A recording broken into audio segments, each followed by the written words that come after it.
Shri N P Chekkutty, ഈ sir ഇപ്പോൾ ഈ ഉയർന്നു വരുന്ന വിവാദങ്ങൾ അത് പി വി അൻവറിന്റെ വെളിപ്പെടുത്തലിലൂടെ വന്നതാ ആകട്ടെ, അതിനുശേഷം പ്രതിപക്ഷം ഏറ്റെടുക്കുന്നു, പിന്നീട് പാർട്ടിയുടെ സംസ്ഥാന സെക്രട്ടേറിയറ്റ് ഈ വിഷയം ചർച്ച ചെയ്യുന്നു.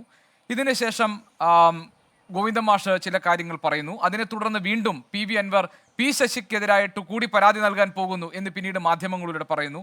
ഈ വിവാദങ്ങളുടെ ഒരു ആകത്തുക, അതായത് RSS നേതാക്കളുമായുള്ള കൂടിക്കാഴ്ച അടക്കം ഉള്ള സംഭവങ്ങൾ, ഇതെല്ലാം തന്നെ മുഖ്യമന്ത്രി പിണറായി വിജയനെ ടാർഗറ്റ് ചെയ്തുകൊണ്ടുള്ള പാർട്ടിക്കകത്തുനിന്നുള്ള ഒരു നീക്കമായി താങ്കൾ വിലയിരുത്തുന്നുണ്ടോ? ഞാൻ ചോദിക്കാൻ കാരണം, ഇടതുമുന്നണി കൺവീനർ സ്ഥാനം ഇ പി ജയരാജന് നഷ്ടപ്പെട്ടത് പ്രകാശ് ജാവ്ദേക്കറുമായുള്ള കൂടിക്കാഴ്ചയുടെ പേരിലാണെങ്കിൽ ADGP ക്രമസമാധാന പാലനമുള്ള ADGP MR അജിത് കുമാറിന്റെ എതിരെ ഉയർന്നു വന്ന ആരോപണങ്ങളും അദ്ദേഹത്തെ സംരക്ഷിക്കുന്ന പി ശശിക്കെതിരെ വന്ന ആരോപണങ്ങളും ഒക്കെ തന്നെ ആത്യന്തികമായി ഇത് മുഖ്യമന്ത്രിക്ക് നേരെ വരുന്ന ആയുധങ്ങളാണല്ലോ. ഈ ആയുധങ്ങൾ പി വി അൻവറിന്റെ കൈകളിൽ വെച്ചു കൊടുക്കുന്നത് പാർട്ടിക്കകത്തെ ഒരു വിഭാഗമാണോ? അങ്ങനെ താങ്കൾ സംശയിക്കുന്നുണ്ടോ? ആ നിലയ്ക്കാണോ ഈ വിവാദത്തെ നമ്മൾ കാണേണ്ടത്? ഏറ്റവും പ്രധാനപ്പെട്ട കാര്യം, പിണറായി വിജയൻ കഴിഞ്ഞ 20 വർഷത്തിനിടയിൽ ആദ്യമായിട്ട് വളരെ ഗുരുതരമായിട്ടുള്ള ഒരു പ്രതിസന്ധി നേരിടുകയാണ്. അദ്ദേഹത്തിൻ്റെ പൊളിറ്റിക്കലായിട്ട് അദ്ദേഹം കുറേയേറെ വീക്കായിട്ടുള്ള, വളരെ ദുർബലനായിട്ടുള്ള ഒരു രൂപത്തിലേക്കാണ് പോകുന്നത്. അതിന് പല കാരണങ്ങളുണ്ട്. അതിൽ ഏറ്റവും പ്രധാനപ്പെട്ട കാരണം രാഷ്ട്രീയമായിട്ട് അദ്ദേഹം തന്നെ എടുത്തുള്ള ചില നിലപാടുകളുടെ, ചില നടപടികളുടെ ഒരു ഒരു ഒരു പ്രതിസന്ധി കൂടിയാണത്. ഒന്നാമത്തെ കാര്യം, CPM പോലൊരു കക്ഷിയിൽ വളരെ വ്യത്യസ്തമായിട്ടുള്ള നിലപാടുകളും താല്പര്യങ്ങളുമുള്ള വിവിധ വിഭാഗങ്ങൾക്കിടയിൽ അതിനൊക്കെ യോജിപ്പിച്ചു കൊണ്ടുപോകേണ്ട പാർട്ടിയാണ്, സംവിധാനമാണ്. അപ്പം അദ്ദേഹം ഭരണത്തിൽ ഒരു പല തരത്തിലുള്ള വിഭാഗങ്ങളെ യോജിപ്പിക്കുന്നതിന് പകരം എല്ലാവരെയും വെട്ടി വീഴ്ത്തുക എന്നുള്ളതാണ് ഈ 21 തെരഞ്ഞെടുപ്പിന് ശേഷം 2021 തെരഞ്ഞെടുപ്പ് ചെയ്തിട്ടുള്ളത്. അത് വളരെ ഗുരുതരമായിട്ടുള്ള പ്രതിസന്ധികൾ ഉണ്ടാക്കുന്നു. അദ്ദേഹത്തിൻ്റെ ഏറ്റവും വിശ്വസ്തരായിരുന്ന ആളുകളാണ് ഈ പി ജയരാജൻ അടക്കമുള്ള ആളുകൾ. അവരൊക്കെ മാറിക്കഴിഞ്ഞു. അവരൊക്കെ അദ്ദേഹം വെട്ടി വീഴ്ത്തി. പകരം അദ്ദേഹത്തിന് വിശ്വസ്തരായിട്ടുള്ള ഒരു കൂട്ടരെ കൊണ്ടുവരാൻ പറ്റിയില്ല. ശശിയെ പോലുള്ള ആളുകളാണ് അദ്ദേഹത്തിന് വിശ്വസ്തരായിട്ട് ഇപ്പോൾ കാണുന്നത്. അപ്പോൾ അതുകൊണ്ട് പൊളിറ്റിക്കലായിട്ട് പിണറായി വിജയൻ വളരെയേറെ ദുർബലനായിട്ട് വരുന്നു എന്നുള്ളതാണ് ഒന്നാമത്തെ കാര്യം. രണ്ടാമത്, പാർട്ടി ലീഡർഷിപ്പ് ദുർബലമായി കഴിഞ്ഞു. MV ഗോവിന്ദൻ പാർട്ടിയെ മുന്നോട്ട് നയിക്കുന്നതിൽ അദ്ദേഹം ഒരു വലിയ പരാജയമായിട്ട് മാറുകയാണ്. അദ്ദേഹം എടുക്കുന്ന നടപടികൾ അത് വിശദീകരിക്കാൻ അദ്ദേഹത്തിന് പറ്റുന്നില്ല. LDF കൺവീനർ അടക്കമുള്ള ആളുകളെ ആ കാര്യത്തിൽ അദ്ദേഹം എടുത്ത സമീപനം എന്ന് പറയുന്നത് അത് അദ്ദേഹത്തിന് ഒരിക്കലും പൊതുസമൂഹത്തെ വിശ്വസിപ്പിക്കാൻ കഴിയുന്നില്ല.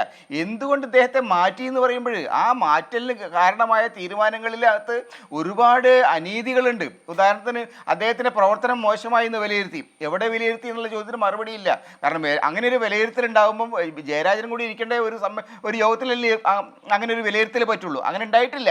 അപ്പോൾ അത്തരം കാര്യങ്ങളിലൊക്കെ തന്നെ ഏകപക്ഷീയമായിട്ട് ഒരു കോട്ടറി, പാർട്ടിയിലെ ചില ആളുകളുടെ ഒരു വിഭാഗം ചേർന്നിട്ട് തീരുമാനിക്കുന്നു. ആ പാർട്ടിയുടെ മേൽ അടിച്ചേൽപ്പിക്കുന്ന ഒരു തോന്നൽ ഇന്ന് വന്നിട്ടുണ്ട്. ഇതെല്ലാം പിണറായി വിജയനെ ദുർബലനാക്കിയിട്ടുണ്ട്. സ്വാഭാവികമായിട്ടും അദ്ദേഹത്തിൻ്റെ നടപടികളുടെ പേരിൽ പുറത്തു പോകേണ്ടി വന്ന ആളുകൾ അതിൻ്റെ ആഘാതം ഏറ്റുവാങ്ങേണ്ടി വന്നുള്ളത് അവർ സ്വാഭാവികം രാഷ്ട്രീയമായിട്ട് അവർ പ്രതികരിക്കും. അതിൽ VP ജയരാജൻ പോയിട്ട് അൻവറിനെ കണ്ടിട്ട് ശരിപ്പെടുത്തി അതൊന്നും എനിക്കറിയില്ല. പക്ഷേ അൻവർ അടക്കമുള്ള ആളുകൾ, അൻവർ മാത്രമല്ലല്ലോ, കാരാട്ട് റസാഖുണ്ട്, KT ജലീലുണ്ട്, അങ്ങനെ പല ആളുകൾക്കും ഈ കാര്യങ്ങളിൽ കടുത്ത അതൃപ്തിയുണ്ട്. അവരത് പരസ്യമായിട്ട് പറയുന്നു. കാരണം അവർ രാഷ്ട്രീയ നേതാക്കളാണ്. രാഷ്ട്രീയ നേതാക്കളാകുമ്പോൾ അവരെ ഒന്നിച്ച് അവരുടെ താല്പര്യങ്ങളെ സംരക്ഷിച്ചുകൊണ്ട് ഒന്നിച്ച് കൊണ്ടുപോകാനുള്ള ബാധ്യത പാർട്ടിക്കും സർക്കാരിനും ഉണ്ടായിരുന്നു.